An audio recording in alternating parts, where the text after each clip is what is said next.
So let's make two pinch pots to create a hollow form. So I need to start with two balls of clay. They should be about the same amount of size. I like to just wedge one piece of clay and then cut it in half. I'm going to make my first pinch pot here. Nothing new or different about this. And now I need to make my second pinch pot.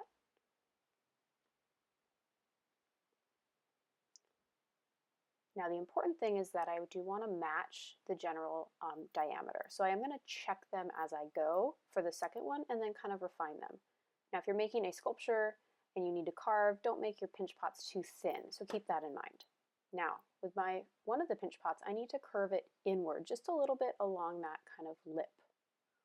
So you can see I'm kind of pinching inward, right? And then the second one I actually want to flare outward. Right, so I'm pinching out a little bit, just with this top edge.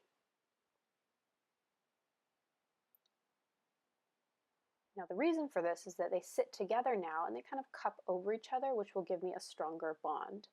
So now I need to attach them together. I'm going to grab my needle tool and score, which just means to scratch. And I'm going to score both parts where they touch, roughly. It doesn't have to be exact. And now I need slip. Slip acts like our glue. Slip is just liquid clay, and generally I just use water, and I can use my finger. You could also use a paintbrush. Just make sure you wash it before you use for something else.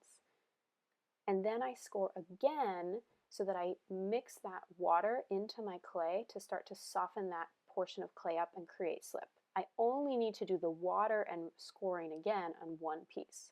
So now I join my two pieces together. I'm kind of pressing them together without squishing my piece to make sure that the clay grips. Remember, those score lines kind of opened up my clay, so then I wanted to get them together. And now I'm gently going around and pressing my edges together, and now you want to blend. So I'm just smoothing them. It's a rough smooth with my fingers. And so from here, I can start shaping. So I have my general shape. I can roll it around on the table. Right now there's air trapped inside, which actually works to my advantage. I can shape it without it fully deflating unless I accidentally pop a hole. This is my paddle. It's just a wooden spoon, and it works fantastic when you pat the back. And it's a lot of small little taps, not one big one generally. I also might use a credit card, or not a credit card, but a gift card that's kind of cut into pieces. Or this is like plastic shipping strapping that works similarly. Clean the clay crumbs off every so often so that they don't get left on there.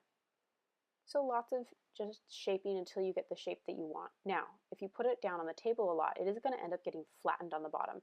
I mean, at one point you are going to need a flat bottom so it doesn't roll, but if you're not sure where that is yet, I'm going to show you how to fix that.